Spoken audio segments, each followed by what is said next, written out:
പിതാവിൻ്റെയും പുത്രൻ്റെയും പരിശുദ്ധാത്മാവിൻ്റെയും നാമത്തിൽ ആമേൻ. കർത്താവായ ദൈവമേ, സ്വർഗീയ പിതാവേ, അനുഗ്രഹിക്കപ്പെട്ട ഒരു ദിവസം കൂടി ഞങ്ങൾക്ക് തന്നതിനെ ഓർത്ത് സ്തുതിക്കുന്നു, വാഴ്ത്തുന്നു, ആരാധിക്കുന്നു, നന്ദി പറയുന്നു. പരിശുദ്ധാത്മാവായ ദൈവമേ, ഞങ്ങളിൽ വന്ന് നിറയണമേ. പരിശുദ്ധാത്മാവായ ദൈവമേ, അവിടുന്ന് അഗ്നിയായി ഞങ്ങളിൽ വന്ന് നിറയണമേ. പരിശുദ്ധാത്മാവായ ദൈവമേ, വിട്ടുപിരിയ ബന്ധുവായി എപ്പോഴും ഞങ്ങളോടും ഞങ്ങൾക്കുള്ളവരോടും കൂടെ ആയിരിക്കണമേ അപ്പാ. കർത്താവായ യേശുനാഥ, പാപികളായ ഞങ്ങൾക്ക് വേണ്ടി അവിടുന്ന് ബലിയായി തീർന്നതിനെ ഓർത്ത് സ്തുതിക്കുന്നു കർത്താവെ, ആരാധിക്കുന്നു ഈശോനാഥ. ഇപ്പോഴും ഞങ്ങൾക്ക് വേണ്ടി പിതാവിൻ്റെ വലതു ഭാഗത്തിരുന്നു കൊണ്ട് സംസാരിക്കുന്ന ആ വലിയ കൃപയെ ഓർത്ത് സ്തുതിക്കുന്നു നാഥ. ഞങ്ങളിൽ ഒരു കുഞ്ഞു പോലും നഷ്ടപ്പെടുവാൻ ഇടയാക്കാതെ വണ്ണം എൻ്റെ ഈശോയുടെ കാരുണ്യം കൊണ്ട് ഞങ്ങളെപ്പോഴും പൊതിയുമാറാകണമേ നാഥ. പ്രഭാതം മുതൽ ഈ 3 മണി സമയം വരെ എൻ്റെ ഈശോ ഞങ്ങളെ പരിപാലിച്ച് വഴി നടത്തിയതിനെ ഓർത്ത് സ്തുതിക്കുന്നു നാഥ. കർത്താവെ, ഞങ്ങൾക്ക് ആവശ്യമായതൊക്കെയും തന്ന് അനുഗ്രഹിക്കുകയും ഭൗതികമായ എല്ലാ അനുഗ്രഹങ്ങൾ തന്ന് ഞങ്ങളെ നിറയ്ക്കുകയും ചെയ്തിരിക്കുന്നതിനായി നന്ദി പറയുന്നു നാഥ. കർത്താവെ, ഞങ്ങളെ കൂടുതൽ ആത്മീയതയിൽ വളരുന്ന മക്കളായിരിക്കാൻ പരിശുദ്ധാത്മാവിനാൽ ഞങ്ങളെ നിറയ്ക്കുമാറാകണമേ എന്ന് പ്രാർത്ഥിക്കുന്നു ഈശോപ്പ.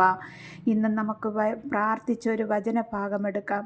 ഞാനിപ്പോൾ എടുത്ത വചനഭാഗം എസെക്കിയേൽ പ്രവാചകൻ്റെ പുസ്തകം 37-ാം അധ്യായം 1 മുതലുള്ള തിരുവചനങ്ങൾ വായിച്ചു. ഇവിടെ അസ്ഥികളെ കുറിച്ചാണ് പറയുന്നത്. എൻ്റെ ഈ ചെറിയ ബുദ്ധിയിൽ ദൈവം തന്ന ആ ആലോചന പ്രകാരം ഞാൻ നിങ്ങളോട് പറയുന്നതാണ്.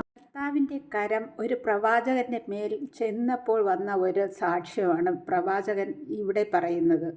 അസ്ഥികൾ നിറഞ്ഞ താഴ്വരയിൽ കൊണ്ട് നിർത്തി. ദൈവമാണ് അസ്ഥികൾ നിറഞ്ഞ താഴ്വരയിൽ പ്രവാചകനെ കൊണ്ട് നിർത്തുന്നത്. അസ്ഥികളുടെ ചുറ്റും നിർത്തുകയും ചെയ്തു, നടത്തുകയും ചെയ്തു. അസ്ഥികളോട് പ്രവചിക്കുക എന്ന് കർത്താവ് പറയുന്നു. വരണ്ട അസ്ഥികളെ, കർത്താവിൻ്റെ വചനം ശ്രവിക്കുവിൻ എന്ന് അവയോട് പറയുക. കർത്താവ് പറയുന്നു, പ്രവാചകൻ അതുപോലെ അനുസരിക്കുന്നു. അപ്പോൾ നമുക്ക് ആ വചനത്തിൽ വരുന്ന മാറ്റങ്ങൾ ശരിക്കും വായിക്കുമ്പോൾ മനസ്സിലാക്കാവുന്നതേ ഉള്ളൂ.